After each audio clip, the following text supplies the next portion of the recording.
চলেন আজকে আমরা ঘুরে আসি লক্ষ্মীপুর থেকে। Me gustan los aviones, me gustas tú, me gusta viajar, me gustas tú, me gusta. So suddenly plan করেই রওনা হয়ে গিয়েছিলাম লক্ষ্মীপুরের উদ্দেশ্যে। ঢাকা থেকে রওনা হয়েছিলাম সকাল 11টায়। যেহেতু এটা সাডেন প্ল্যান ছিল, সো বাসে আমরা টিকিট কেটে রাখতে পারিনি আগে থেকে। তো যেই বাসটি পেয়েছি সেই বাসটিতেই উঠে গিয়েছি। আজকে আমার জার্নির পার্টনার ছিল মাই রানু, আর এটা ছিল রানুর ভাস্তি। পুরোটা রাস্তা আমরা এটা সেটা খেতে খেতেই যাচ্ছিলাম। আর এই রোডে আমি কখনোই আসিনি, so new new place explore করতে কার না ভালো লাগে। বাস কুমিল্লাতে ব্রেকে নামলো, আর ব্রেকে আমরা কুমিল্লার রোড সাইড স্টার নামে একটি রেস্টুরেন্টে নেমেছিলাম। আমরা তাদের চিকেন খিচুড়ির ফুল প্লেটারটা অর্ডার করেছিলাম। খিচুড়িটা অনেক বেশি মজা ছিল।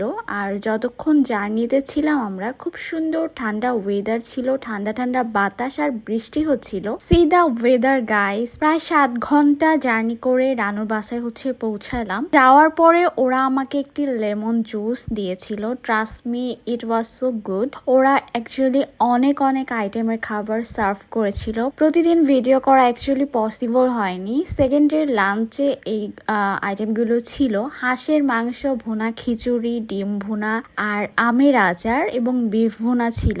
ওদের হাতের রান্না অনেক বেশি মজা আসলে। দেন আমরা একদিন পুরোটা দিনই ঘুরে বেরিয়েছি লক্ষ্মীপুর শহর। ফার্স্টে গিয়েছিলাম লক্ষ্মীপুরের কয়েকশত বছর পুরানো কুয়াসাগর দেখিতে। এখানে অনেকটা সময় কাটিয়ে আমরা চলে গিয়েছিলাম এই জমিদার বাড়ি। এটা অনেক বেশি ভুতুরে টাইপের ছিল।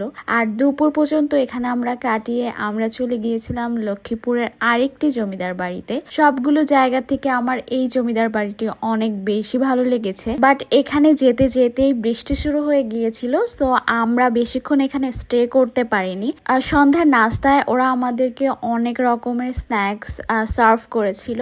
ওদের বাসার সব থেকে বেস্ট পার্ট ছিল চা। ওদের বাসার দুধ চাটা আমার এত বেশি মজা হয় আর এত বেশি মজা লেগেছে। চা খেতে হলেও আমি কিন্তু আবার লক্ষ্মীপুরে যেতে চাই। দিন রাতের খাবার খেয়ে আমরা আবার ঢাকার উদ্দেশ্যে রওনা হলাম। Thanks for watching the video guys.